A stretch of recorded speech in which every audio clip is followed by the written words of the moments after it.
ल अब हामी चाहिँ दोलखाबाट हामी तल झऱ्यो नि त भाइ। ल दोलखाबाट हामी के ठाउँ चाहिँ एउटा कुथली होइन, कुथली भन्ने ठाउँमा हामी आइरहेछौँ।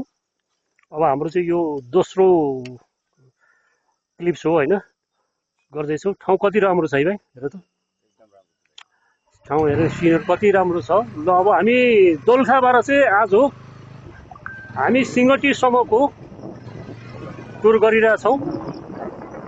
भनेपछि बाटोहरू सबै राम्रो पिच छ, सिङ्गटीसम्म राम्रै पिच छ। अब अरनिको राजमार्ग, अब लाम्बोरबाट पनि सिङ्गटीबाट लाम्बोर पनि लगभग बजेट परेर भन्ने कुरा सुनियो। अब सिङ्गटीबाट लाम्बोरसम्म पनि त्यो पिच हुनेवालामा छ। यसपालि त भन्ने कुरा सुनियो। कति राम्रो हरियाली छ। सोरै छ नि होइन दोलखा जिल्ला त। यो माथि स्कुल रहेछ, हेर्नुहोस् यो पुथली माथि एउटा। तपाईँहरूलाई म हाम्रो दोलखा जिल्लाको चाहिँ सम्पूर्ण बाटोहरू, गाउँको बाटो होइन, अब नगरपालिकाको सबै कुराहरू चाहिँ मैले विस्तृत गरिकन हालिदिइरहेको छु, हेर्नु होला होइन। अब भोलि कहिलेकाहीँ अब दोलखा जिल्ला घुम्नु मन लाग्यो भने बाटो हेर्न यसो होइन के रहेछ भन्ने कुरा थाहा हुन्छ तपाईँहरूलाई।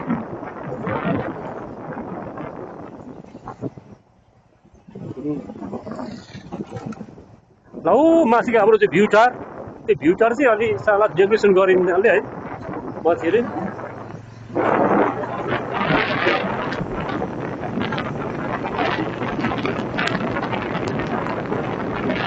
अब हाम्रो आज चाहिँ त्यो ठाउँहरू त्यो के थियो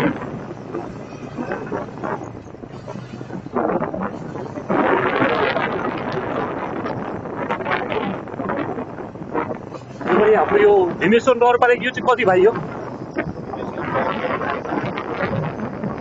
यो त एकै हो नि, पुथलीसम्म एकै हो होइन। पुथली खोलासम्म चाहिँ हाम्रो होइन, पुथली बाँच्नु माथि नै होला नि। हो पुथली खोलासम्मै भनौँ न, पुथलीसम्म चाहिँ हाम्रो भीमेश्वर नगरपालिका हो।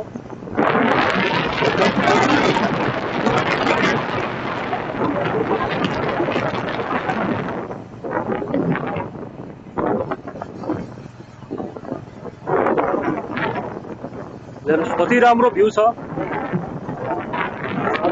र हावा चलेको, गर्मी हो भने चिसो हावा महसुस भइरहेछ।